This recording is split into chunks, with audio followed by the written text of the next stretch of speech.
भारतीय विचार मंच के सानिध्य में आज चौथे साक्षात्कार के लिए हमने आदरणीय पुष्पा जोशी जी को आमंत्रित किया है। और आदरणीय पुष्पा जोशी जी, बहुत बहुत स्वागत है आपका। आज धन्यवाद का अवसर आज प्रदान का करने के लिए।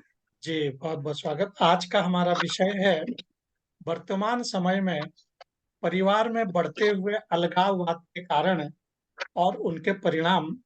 आज इस विषय पर आपसे हम चर्चा करेंगे, कुछ प्रश्न पूछेंगे। आज हमारे देश में परिवार को सबसे ज्यादा अहमियत दी जाती है। लोग अपने परिवार के लिए क्या नहीं कर गुजरते। कभी परिवार की खुशी के लिए अपनी निजी खुशियों की कुर्बानी दे देते हैं, तो कभी परिवार के साथ साथ मिलजुल कर रहने और परिवार को खुश रखना ही अपनी जिंदगी का मकसद बना लेते हैं। लेकिन आज अलगाववाद दिनों दिन बढ़ता जा रहा है, और इसके बढ़ने के क्या कारण हैं और भविष्य में इनके क्या परिणाम होंगे। आज इस विषय पर खास बातचीत करने के लिए हमने आदरणीय पुष्पा जोशी जी को आमंत्रित किया है। आइए इस विषय पर उनसे बातचीत करते हैं। तो आदरणीय पुष्पा जी, सबसे पहले अ, आपका साक्षात्कार होगा। सॉरी, आपका साक्षात्कार 2 चरणों में होगा। आपसे प्रथम चरण में जी केवल 7 प्रश्न पूछे जाएंगे, और जी प्रत्येक प्रश्न के लिए आपके पास 5 मिनट का समय है। 5 मिनट बहुत जी होते हैं, और अर्थात आपने हर प्रश्न का उत्तर 5 मिनट के अंदर देना है। और दूसरे चरण में हमारे श्रोता आपसे इस विषय पर कुछ प्रश्न पूछेंगे, और जिनका आपको जी। उत्तर देना होगा। तो आइए शुरू करते हैं। सर्वप्रथम आप हमारे दर्शकों को, हमारे सुनने वालों को संक्षेप में अपना परिचय दीजिए। स्वागत है आपका। जी, मैं पुष्पा जोशी। इस बीच हमारे साथ आदरणीय डॉक्टर श्याम गुप्त जी भी विराजमान हैं। उनको मंच के ओर से मैं नमस्कार। करता हूँ सादर नमस्कार। नमस्कार भाई साहब। स्वागत है पुष्पा जोशी जी आपका। जी, मैं पुष्पा जोशी एक गृहिणी हूँ। मेरा बचपन शुजालपुर में बीता। बचपन से ग्रेजुएशन तक की पढ़ाई, बीजे बीएससी की पढ़ाई मैंने शुजालपुर से की। उसके बाद पिताजी के रिटायर, वो हायर सेकेंडरी स्कूल में प्राचार्य थे। उनके रिटायरमेंट के बाद उज्जैन से मैंने एमए हिंदी में किया। उसके बाद विवाह हो गया, और यहाँ पर सर परिवार पूरा इससे कोर्ट कचहरी से जुड़ा हुआ था। एलएलबी किया मैंने, और उसके बाद में मैंने सर्विस नहीं कर पाई क्योंकि बच्चे छोटे थे। एक उच्च शिक्षक की नौकरी मेरी लगी थी, लेकिन उसको छोड़कर मैंने परिवार को संभालना ज्यादा जरूरी समझा। और बस यही परिचय है। 2 छोटे बच्चे हैं, बेटे हैं। दोनों अपने अपने जॉब कर रहे हैं। छोटा बच्चा वकालत कर रहा है, बड़ा इंजीनियर है। और बड़े बेटे की बहू भी बहुत संस्कारी और अच्छी लड़की है, एमएससी किया है उसने भी। ये छोटा सा परिचय है, और मैं एक साधारण गृहिणी हूँ, आप लोगों के साथ जुड़कर कुछ सीख रही हूँ।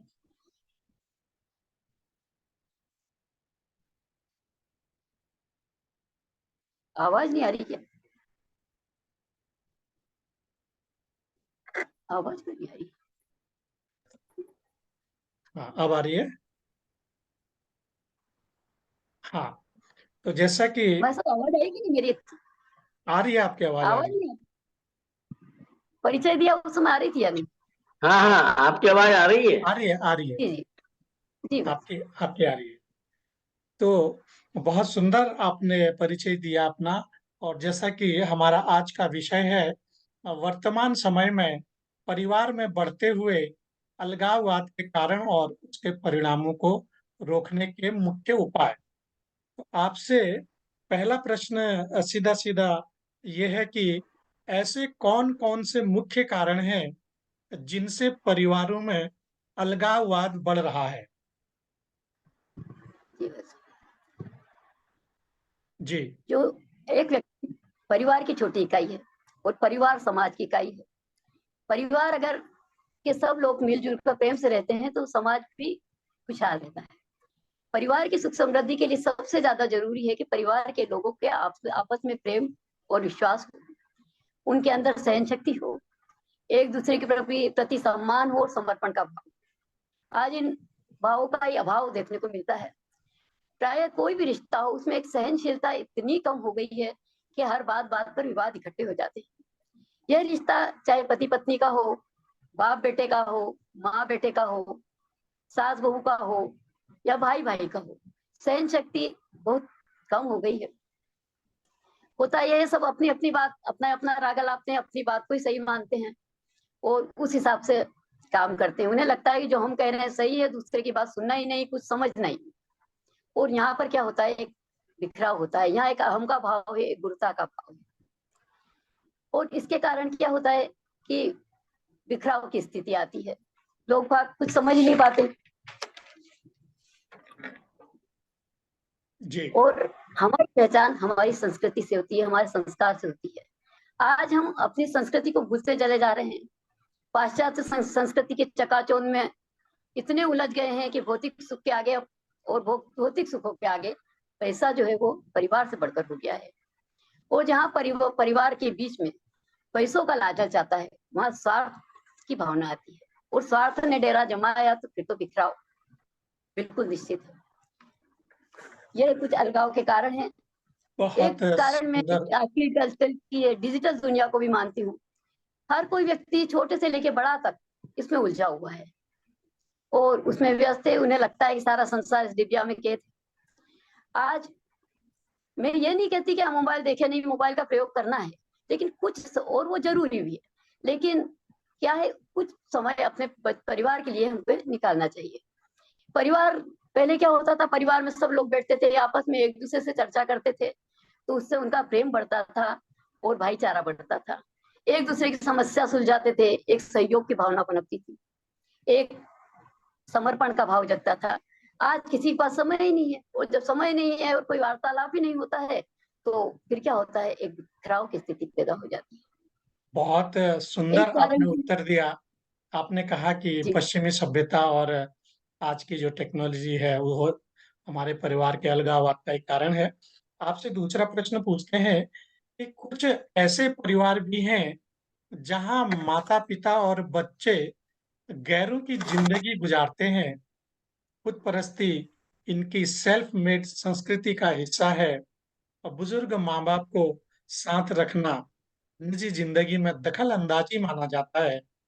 इस कथन से आप कहाँ तक सहमत हैं और इसे कैसे रोका जा सकता है? एक छत के नीचे अजनबियों की तरह रहना बहुत अजीब लगता है, लेकिन आज की यह सत्यता है। कई लोग अपने आप में ही मस्त हैं।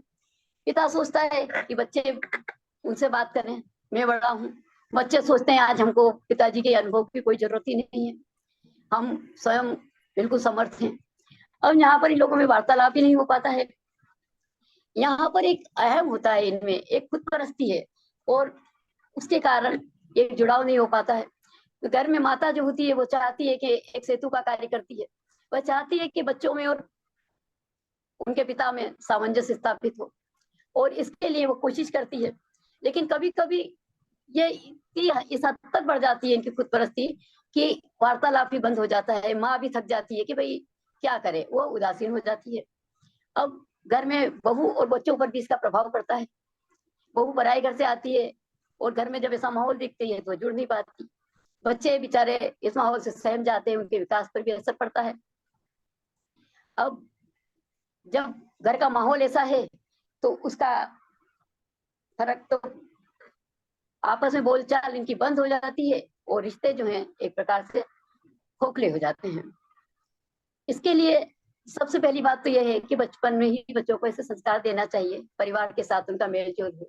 क्योंकि बच्चे को अगर हम जैसे संस्कार देंगे वो उसी हिसाब से आगे बढ़ते हैं। ऐसा नहीं है कि बुजुर्ग गलती नहीं करते, कई जगह बच्चे सही होते हैं, वे सही निर्णय देते हैं और उनकी सोच भी सही होती है। वो सोचते हैं नई तकनीक है, नए हिसाब से उनको बढ़ना पड़ता है, लेकिन बड़े जानते ही नहीं, वो सोचते नहीं हमारा अनुभव सही है, हम ही सही है। और इसके कारण क्या होता है कि घर में अलगाव की स्थिति आती है।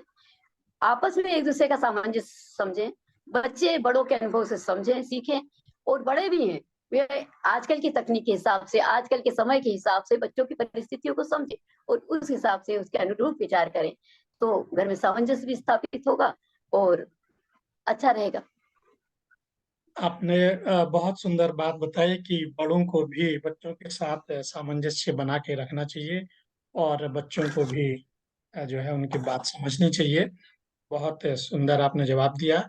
आपसे तीसरा प्रश्न है कि आज भारत में बड़ी संख्या में लोग रोजगार की तलाश में गांव से शहरों में या विदेशों में पलायन कर रहे हैं और जिसकी वजह से ना चाहते हुए भी परिवार में एक दूरी बन रही है।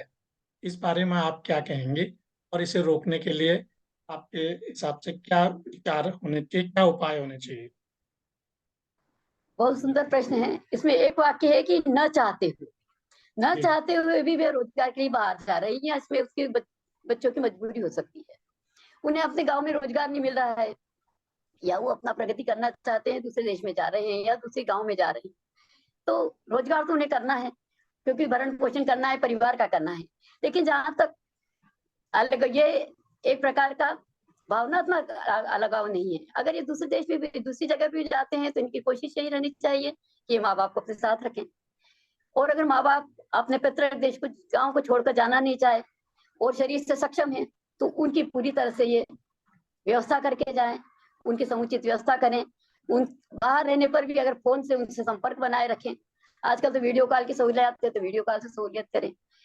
अगर उन्हें कोई आर्थिक तंगी है, तो उनके बैंक में पैसा डालें। उस गांव में अगर कोई ऐसा व्यक्ति है जो हमारा विश्वास, उनका विश्वास पात्र है, तो उनको यह कार्यभार सौंपे कि आप हमारे माँ बाप को देखते रहे, ताकि उनका क्या है कि अपन, ताकि उनकी सुरक्षा बनी रहे।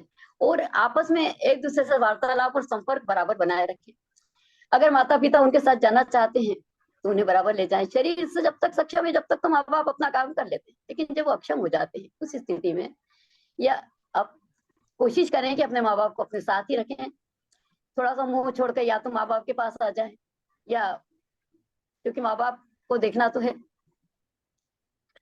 बाकी आपने बताया कि माँ बाप को बच्चों को अपने साथ रखना चाहिए और आजकल वीडियो कॉल की इतनी सारी सुविधाएं हैं, उनसे बातचीत करना चाहिए और जिससे अलगाववाद को रोका जा सकता है। और बहुत सुंदर आपने उत्तर दिया। आपसे चौथा प्रश्न है कि आजकल तलाक होना आम बात हो गई है, क्या यह भी अलगाववाद का एक कारण है? आपकी दृष्टि में इसके अन्य क्या कारण है जिससे तलाक ना हो? क्या सुझाव देंगे आप इसके लिए लोगों को? जहां तक मैं मानती हूँ, तलाक पति पत्नी के आपसी सामंजस्य न होने की वजह से होता है, या उनके मतभेद की वजह से होता है। परिवार में अगर अलगाव है, परिवार के लोग अगर ढंग से नहीं रह पा रहे हैं, तो ये एक कारण हो सकता है कि उस परिवार में ऐसा कोई मिला नहीं जो कि उन बच्चों को सही दिशा देता। और जब दिशा नहीं मिल पाती है, तो अगर अच्छा समय पर उनको सही शिक्षा मिल जाए, तो शायद कई एक पल तलाक को रोका जा सकता है और वापस से सामंजस्य स्थापित किया जा सकता है। विवाह एक पवित्र बंधन है, गुड्डे गुड़िया का खेल नहीं है। इसलिए जब भी विवाह किया जाए, तो बच्चों की सहमति होनी चाहिए और एक पारदर्शिता होनी चाहिए। अपने बारे में बिल्कुल सत्य बताओ कि ये स्थिति है, और वो बताने के बाद में विवाह करो। कई बार ऐसा होता है कि माता पिता बता देते हैं कि गलत गलत बताते हैं अपने बच्चों के बारे में, उनके अवगुण छुपा लेते हैं। शादी के बाद जब मालूम पड़ता है कि भाई इस कारण से, तो उस समय फिर तलाक की स्थिति निर्मित हो जाती है, क्योंकि ये धोखाधड़ी से छल कपट से विवाह तो हो गया। कई बार क्या होता है, कच्ची उम्र में बच्चे शादी कर लेते हैं, सही स्थिति जानते ही नहीं है कि भाई क्या स्थिति है, क्या पोजीशन है, कैसा व्यवहार है, क्या। थोड़े दिन बाद ये वही आकर्षण खत्म हो जाता है, परिवार के लोगों का सपोर्ट नहीं मिलता। जब जिम्मेदारी बढ़ती है, तो वो कोई रास्ता नहीं अपनाते, सीधे तलाक का अपना रास्ता अपना लेते। कई बार माता पिता दबाव में आकर बच्चे शादी कर लेते हैं।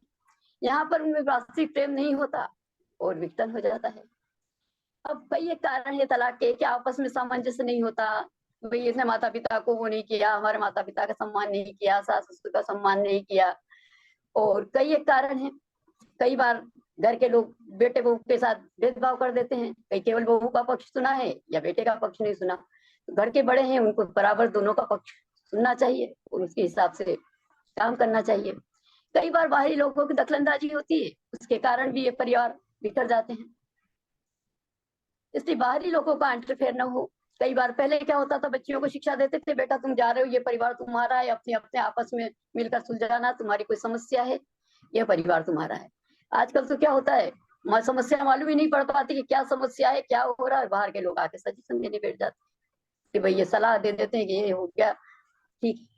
इसलिए घर की बात घर के अंदर रहे, घर के लोग आपस में मिलकर सुलझाएं। घर के जो बड़े हैं वो इस बात में, तो आजकल कई जगह पर देखा है बड़े लोग बिल्कुल तटस्थ हो जाते हैं, कोई निर्णय नहीं देना, कुछ नहीं करना, जो जैसा चल रहा है वैसा नहीं। बड़े लोगों का निर्णय दें, सही सलाह दें, आपस में सब लोग मिलकर समस्या को का निदान करें। तलाक के बहुत सारे कारण हैं, छोटी छोटी बात है, छोटे छोटे मुद्दे में तलाक हो जाते हैं, तो और इसको रोकने के लिए सब कुछ जी। हाँ, आपने बताया कि तलाक के बहुत सारे कारण हैं और बड़ों को ऐसे मामले में चुप नहीं रहना चाहिए, बच्चों को समझाना चाहिए और सही डिसीजन लेना चाहिए। बहुत आपने सुंदर बात बताई। और आपसे पांचवा प्रश्न है कि बुजुर्गों के लिए ओल्ड एज हाउस आजकल बनने लगे हैं और भारत में ओल्ड एज हाउस कितने सफल हैं? क्या इससे अलगाववाद नहीं बढ़ता? लोग ओल्ड एज हाउस की शरण न लें, उसके लिए क्या उपाय किए जाने चाहिए? बुजुर्गों के लिए ओल्ड एज हाउस बनना आजकल एक आम बात हो गई है। विदेशों में तो ये बिल्कुल प्रचलन सा चल गया है कि भाई अगर सक्षम है माता पिता है, उनको कहीं छोड़ने में, उनको माता पिता को वृद्धाश्रम में छोड़ने में किसी प्रकार का संकोच भी नहीं होता है। लेकिन हमारे भारत जैसे देश में, जहाँ पर हम माता पिता को देवतुल्य माना जाता है, वहां पर ये बहुत ही विचारणीय प्रश्न है। ओल्ड एज हाउस का औचित्य क्या है? इसका औचित्य तो है उन लोगों के लिए, मानती हूँ मैं, जिनको जो निराश्रित है, जिनके परिवार में कोई भी नहीं है, बच्चे नहीं है, कोई नहीं है, उनको संभालने वाला नहीं है, या जो गरीबी ने खा के भी नीचे हैं, उनके लिए ओल्ड एज हाउस बनने चाहिए, और ताकि उनको एक छत मिल सके, एक सुरक्षित खान पान मिल जाए, उनके इलाज की सहूलियत हो जाए। लेकिन वे व्यक्ति जिनके, वे बुजुर्ग जिनके की बच्चे हैं और जिन्होंने अपना जिंदगी भर परिश्रम करके उन बच्चों को पाला पोसा बड़ा करा, वे माता पिता को, बच्चों को अपने साथ रखना चाहिए। और हमारे देश में तो मैं यही देख रही हूँ, अधिकांश घरों में यह स्थिति है कि बुजुर्गों का सम्मान करते हैं, उनके साथ रखना अच्छा मानते हैं, उनके साथ उनके संरक्षण में रहना चाहते हैं। अब यहाँ पर बात ये आती है कि कई लोग, कई बच्चे आजकल गलत हवा भी चल गई है। कुछ लोगों को स्वतंत्रता प्रिय हो गई है कि हमको स्वतंत्रता, हमें रोका टोकी नहीं चाहिए, हमें स्वतंत्र रहना है, हमें हमारे हिसाब से जीना है, और स्वार्थ की भावना आ जाती है। उस समय वे अपने माता पिता के प्रति अपने सारे फर्ज भूल कर वृद्धाश्रम में डाल देते हैं। ये स्थिति बहुत विकट है। हालांकि मैं जहाँ तक जितने समाज में रही हूँ, जितना भी मेरे संपर्क में आए हैं, मैंने आज तक ऐसा परिवार नहीं देखा है हमारे देश में। तभी ठीक है, लेकिन फिर भी एक हवा गलत चल रही है। इसके लिए माता पिता को बच्चों का संरक्षण करना चाहिए, उनका सब कुछ करना चाहिए, उनका परवरिश करनी चाहिए। लेकिन माता पिता को सचेत भी रहना चाहिए, क्योंकि हवा खराब चल रही है। सारी अपनी जमा पूंजी बच्चों के नाम करके, कम से कम अपने हाथ पैर को, कम अपने भविष्य भी उनको सुरक्षित रखना चाहिए। आजकल की दुनिया के हिसाब से जो तकनीक है उन्हें भी सीखना चाहिए, ताकि कभी समय पड़े उनके साथ कोई छल कपट ना हो पाए। उनकी पूंजी का बनाए मकान कम से कम वो तो उसका उपभोग करे, उसमें रहे तो सही। कई बार गलती से बच्चा अंधविश्वास करा और उन्होंने अपने नाम करा लिया। ऐसे ऐसे भी घर देखे जो कि उनको, बच्चों को अपने कमाई से बनाए हुए घर में से निकाल कर उनको वृद्धाश्रम में डाल दिया। ये जो स्थिति है ये गलत है। और इसके लिए मैं जहां तक समझती हूँ, बच्चों को ये संस्कार बचपन से ही देना चाहिए कि बेटा ये तुम्हारे दादा दादी हैं, ये तुम्हारे माँ बाप हैं, ये चाचा चाची हैं, ये काका है, ये अपना तुम्हारा परिवार है। इनके साथ प्रेम से रहना सिखाना चाहते हैं, ना कि ऐसा कि सिर्फ दूर दूर तुम तुम्हारी पढ़ाई करो, तुमको कोई मतलब नहीं, तुमको कहीं रिश्तेदारी में जाना नहीं। अगर बच्चों को ये संस्कार हम बचपन से ही देंगे तो आगे चल के अच्छा फलित होगा। और यही संस्कार हम उनके साथ में वही आचरण करें, हम भी हमारे बुजुर्गों का वैसा सम्मान करें, ताकि बच्चे उस चीज को देखें, वही सीखें, उसी हिसाब से वे उनका कार्य करें। समय का मुझे आप अंदाज नहीं पड़ रहा है नहीं जी। नहीं, आप बोलिए बोलिए। जी, भारत में ओल्ड एज हाउस भी बन गए हैं, 551 के करीब ओल्ड एज हाउस हैं सबसे ज्यादा। और करीब 16,775 के ऐसे कुछ बुजुर्ग जो हैं वो अभी ओल्ड एज हाउस में रह रहे हैं। उड़ीसा में करीब 2,500 हैं। इसके बाद में तमिलनाडु में आप देखेंगे 1,795 बुजुर्ग इन वृद्धाश्रम में रह रहे हैं। तब और कर्नाटक में 1,175 के करीब, अपने हमारे मध्य प्रदेश में 600 के करीब, राजस्थान में 600, ऐसे कई बुजुर्ग हैं जो कि वृद्धाश्रम में रह रहे हैं। वे लोग जिनके कोई संरक्षक नहीं है उन्हें तो रहना जरूरी है, लेकिन जिनके पास अपने माँ बाप को अपनी दौलत समझे हो और माँ बाप को अपने साथ रखें, अपने परिवार में रखें। माँ बाप भी अपनी परिस्थिति के हिसाब से तालमेल बिठाए। माँ बाप क्या है, आजकल समझते हैं कि नहीं हम सही हैं, और जो तकनीक अभी हमारी चल रही है नई तकनीक के हिसाब से उन्हें भी तालमेल बिठाना चाहिए। बच्चों की परिस्थिति समझना चाहिए कि बच्चे किस परिस्थिति में पढ़ रहे हैं, उनकी मानसिकता को समझे, तभी तालमेल बिठाएंगे तो फिर घर में सामंजस्य रहेगा और खुशियां बरसेगी। बहुत सुंदर आपने एक बात बताई कि बच्चों को बचपन से ही अपने परिवार के प्रति जागरूक रखना चाहिए, उनको समझाना चाहिए कि परिवार में कौन है, क्या है, कौन-कौन क्या-क्या रिश्ते में हमारे हैं और किस तरह से तालमेल बिठा के रखना चाहिए। बहुत अच्छा आपने उत्तर दिया। और आपसे अगला सवाल है, छठा प्रश्न आपसे है कि क्या शिक्षा का स्तर भी अलगाव की एक वजह है? अच्छी शिक्षा और अच्छे पदों पर काम के सिलसिले में कुछ लोग दूसरे देशों में जाते हैं, जिस कारण माता-पिता से दूरी बन जाती है और जिस कारण अलगाववाद की स्थिति बन जाती है। तो इस बारे में आपका क्या कहना है? कैसे इसे रोका जा सकता है? शिक्षा का उच्च स्तर है और अगर पढ़ना है, आगे बढ़ना है तो विदेश में बच्चे जाते हैं, तो यहाँ शारीरिक अलगाव तो हो ही जाता है, लेकिन भावनात्मक रूप से जुड़े रहे बच्चे।